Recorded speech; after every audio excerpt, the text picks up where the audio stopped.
ദൈവ തിരുനാമത്തിന് മഹത്വമുണ്ടാവട്ടെ. Bible reading പ്രോഗ്രാമിൽ സംബന്ധിക്കുന്ന ഏവർക്കും കർത്തൃനാമത്തിൽ സ്നേഹവന്ദനം. പുറപ്പാട് പുസ്തകം 22-ാം അധ്യായമാണ് നമ്മൾ ഇന്ന് വായിക്കുന്നത്. 21-ാം അധ്യായത്തിൽ ചില നിയമങ്ങൾ നമ്മൾ കണ്ടു. മനുഷ്യന് നഷ്ടങ്ങൾ വരുത്തിയാൽ ഒക്കെ എന്ത് ചെയ്യണം, അത് പ്രായശ്ചിത്തമായി ചെയ്യേണ്ട കാര്യങ്ങളെക്കുറിച്ചൊക്കെയാണ് പറഞ്ഞു വരുന്നത്. ഇന്നത്തെ പോലെ സമൂഹത്തിൽ മറ്റ് വ്യവസ്ഥകളോ നിയമങ്ങളോ ഒന്നുമില്ലാതിരുന്നൊരു കാലഘട്ടത്ത് യഹോവയായ ദൈവം മോശയോട് പറയുന്നതനുസരിച്ച് ചില കാര്യങ്ങൾ മോശ അവിടുത്തെ ആ സാമൂഹികമായ അവരുടെ ജീവിതത്തിൽ പ്രതിസന്ധികളുണ്ടാവാതെ, ഒരാൾ മറ്റൊരാളെ ഉപദ്രവിക്കാതെ കാര്യങ്ങൾ എങ്ങനെ സുഗമമായി നടക്കണം എന്നതിന് കൊടുക്കുന്ന ചില താൽക്കാലികമായ നിയമങ്ങളാണ് പഴയ നിയമത്തിൽ നമ്മൾ കാണുന്നത്. എന്നാൽ പുതിയ നിയമത്തിൽ നമുക്കറിയാം, നമ്മുടെ കർത്താവ് പൂർണ്ണമായും ലോകത്തിന് വെളിപ്പെടുകയും പഴയ നിയമത്തിൽ ഭാഗികമായതിനെ പൂർണ്ണതയിൽ താൻ ആളുകൾക്കത് പറഞ്ഞു കൊടുക്കുകയും ഒക്കെ ചെയ്തിട്ടുണ്ട്. പക്ഷെ പഴയ നിയമത്തിൽ ഇതിൻ്റെ ദൈവികമായ നിയമത്തിൻ്റെ അന്തസ്സത്ത പൂർണ്ണമായും മനുഷ്യന് മനസ്സിലാക്കാൻ സാധിക്കുന്നില്ല. അതിൻ്റെ അപാകത പഴയ നിയമത്തിലുണ്ട്.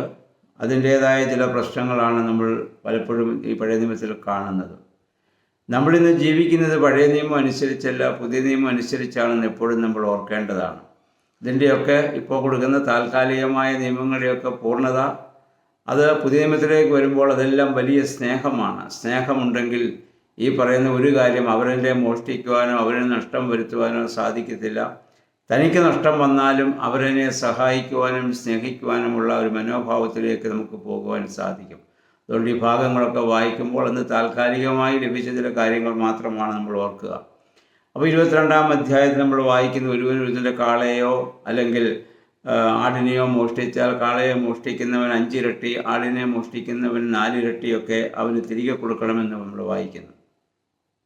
എന്ന് പറഞ്ഞാൽ അവനുണ്ടായ ആ നഷ്ടത്തെക്കാൾ ഉപരി അവനുണ്ടായ മാനസിക സംഘർഷത്തിനൂടെ നീ പ്രായശ്ചിത്തം ചെയ്യണം എന്നുള്ളതാണ്. 5 ഇരട്ടി 4 ഇരട്ടിയൊക്കെ അവന് തിരിച്ചു കൊടുക്കാൻ പറയുന്നതിൻ്റെ കാരണം അതാണ്.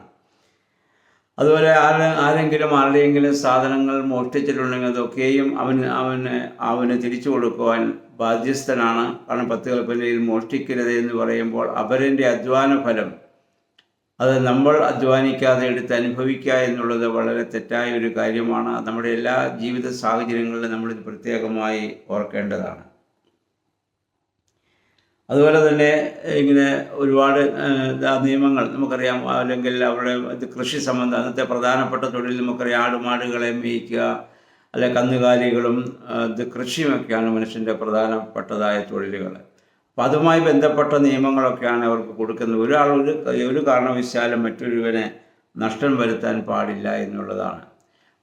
ഒരുവൻ്റെ വസ്തുവകൾ സൂക്ഷിക്കാൻ ഒരാളെ ഏൽപ്പിച്ചാൽ അത് അവന് കളവ് പോയാൽ അവന് കളവ് പോയതാണെങ്കിൽ അത് ദൈവത്തെ കൊണ്ട് അത് സത്യം ചെയ്ത് പറയണം, അങ്ങനെ കളവ് പോയതാണെന്ന്. പുതിയ നിയമത്തിൽ നമ്മുടെ കർത്താവ് പറഞ്ഞു, ഒന്നിനെയും കൊണ്ടും സത്യം ചെയ്യരുതെന്നാണ് നമ്മുടെ കർത്താവ് നമ്മെ പഠിപ്പിച്ചിരിക്കുന്നത്. സ്വർഗത്തെ കൊണ്ടരുത്, ഭൂമിയെ കൊണ്ടരുത്. സ്വർഗം ദൈവത്തിൻ്റെ സിംഹാസനം, ഭൂമി ദൈവത്തിൻ്റെ പാദപീഠം.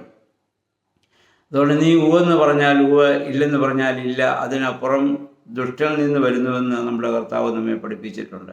അപ്പോൾ അത് നമ്മൾ ദൈവത്തെ കൊണ്ട് നമ്മൾ ശപഥം ചെയ്യുമ്പോൾ ദൈവനാമം എടുക്കുന്നതിന് അത് തുല്യമാണ്. പക്ഷെ പഴയ നിയമത്തിൽ നമ്മൾ പറഞ്ഞതുപോലെ അതിൻ്റെ ആന്തരികമായ മർമ്മങ്ങളെ പൂർണ്ണമായി ഗ്രഹിക്കുവാൻ അന്ന് സാധിക്കാത്തതിനാൽ അതിൻ്റെ പശ്ചാത്തലത്തിലാണ് ഇതൊക്കെ പറയുന്നത് നമ്മൾ ഓർക്കുക. ഇനി അതിൻ്റെ 22-ാം അധ്യായത്തിൻ്റെ 16 മുതലുള്ള വാക്യങ്ങളിൽ നമ്മൾ വായിക്കുന്നത് മനുഷ്യനുമായിട്ടുള്ള ബന്ധത്തിൽ പറയുന്നത്. ഇവിടെയും നമ്മൾ വാങ്ങുന്നതാണ്. അതായത് വിവാഹ നിശ്ചയം കഴിഞ്ഞ ഒരു കന്യകയെ വശീകരിച്ച് അവളുമായി ലൈംഗിക ബന്ധത്തിൽ ഏർപ്പെട്ടാൽ അവൾക്ക് സ്ത്രീധനം കൊടുത്ത് നീ അവളെ വിവാഹം കഴിക്കണം. അന്ന് പുരുഷൻ സ്ത്രീക്ക് അങ്ങോട്ടാണ് ധനം കൊടുക്കുക. ഇന്നും ആ നാടുകളിലൊക്കെ അങ്ങനെ തന്നെയാണ്. നമ്മുടെ നാട്ടിലാണത് ഇപ്പോൾ നേരെ തിരിച്ച് ഇപ്പോൾ സംഭവിച്ചുകൊണ്ടിരിക്കുക.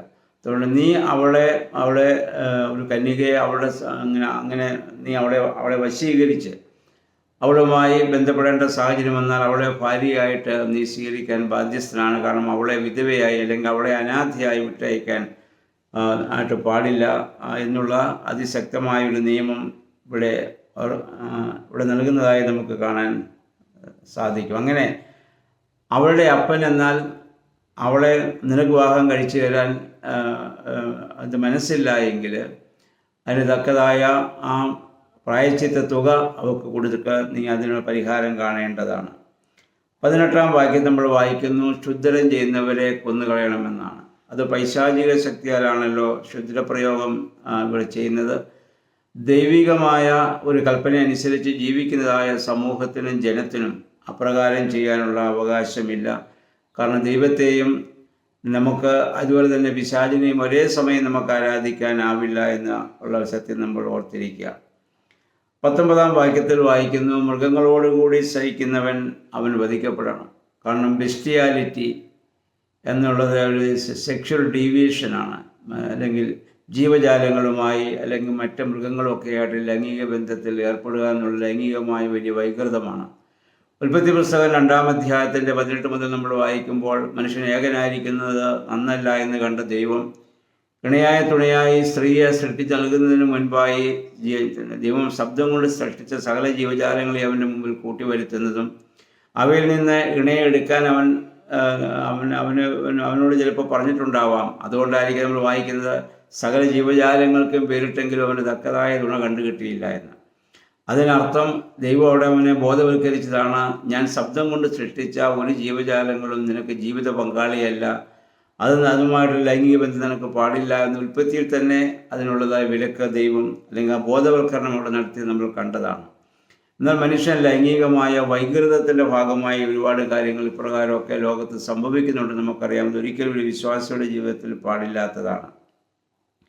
21 മുതൽ 24 വരെ വാക്യങ്ങൾ വായിക്കുന്നു, പരദേശിയായിരിക്കുന്നവനെ പീഡിപ്പിക്കുകയോ അവനെ വേദനിപ്പിക്കുകയോ ചെയ്യരുത്, അവന് ഒരിക്കലും ദോഷം ചെയ്യരുത്. കാരണം നിങ്ങളും ഒരു കാലത്ത് പരദേശികളായിരുന്നു. അപ്പോൾ അതുകൊണ്ട് ആ ഓർമ്മ നിങ്ങൾക്കുണ്ടാവണം. അതുകൊണ്ട് പരദേശിയായിട്ട് വരുന്നവൻ അവനിവിടെ സ്വന്തമായിട്ടൊന്നുമില്ല. നമ്മൾ ഈ ഭൂമിയിൽ ജീവിക്കുമ്പോൾ നമ്മളും ഈ ഭൂമിയിൽ പരദേശികളാണ്. അത് നമ്മളും പരദേശികളായി, കാരണം നമ്മുടെ യഥാർത്ഥ രാജ്യം സ്വർഗരാജ്യം അത് ലക്ഷ്യമാക്കി നമ്മൾ ജീവിക്കുന്നവരാണ്.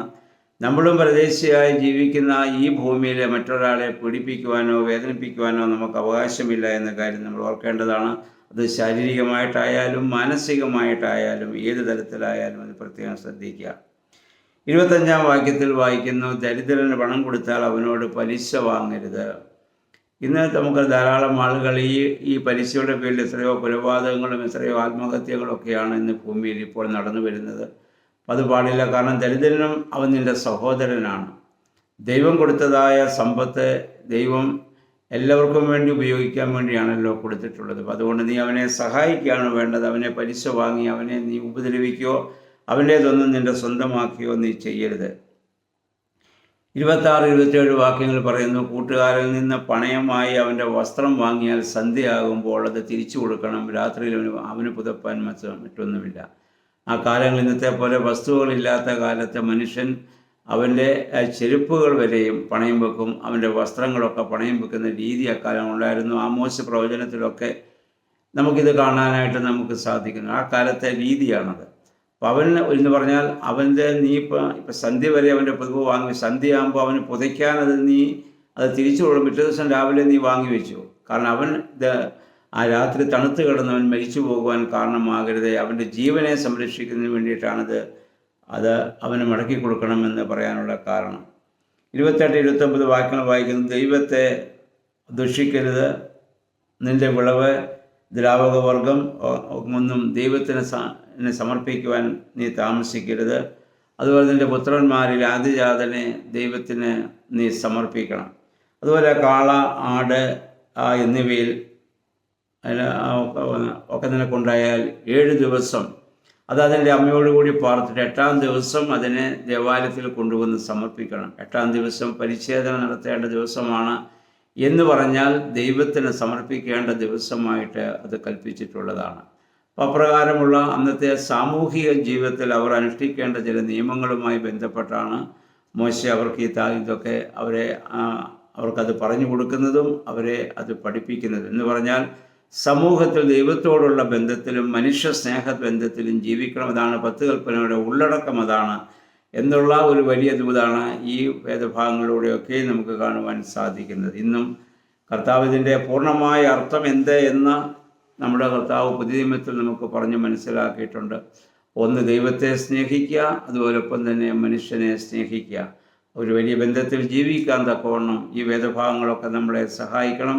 നമ്മൾ മുഖാന്തരം ആർക്കും ദോഷമോ നാശമോ ദുഃഖമോ നഷ്ടമോ ഉണ്ടാവാൻ പാടില്ല. ഉണ്ടായാൽ അതിന് നമ്മൾ പ്രായശ്ചിത്തം ചെയ്യണമെന്നുള്ളതാണ് ഈ വേദഭാഗത്ത് നമുക്ക് ലഭിക്കുന്ന പാഠം. അതനുസരിച്ച് നമ്മുടെ ജീവിതത്തെ ക്രമപ്പെടുത്തുവാൻ നമുക്കിടയാകട്ടെ. ദൈവനാമം മാത്രം മഹത്വപ്പെടുവാൻ ഇടയാകട്ടെ. എല്ലാവർക്കും നല്ല ഒരു ശുഭദിനം ആശംസിക്കുന്നു.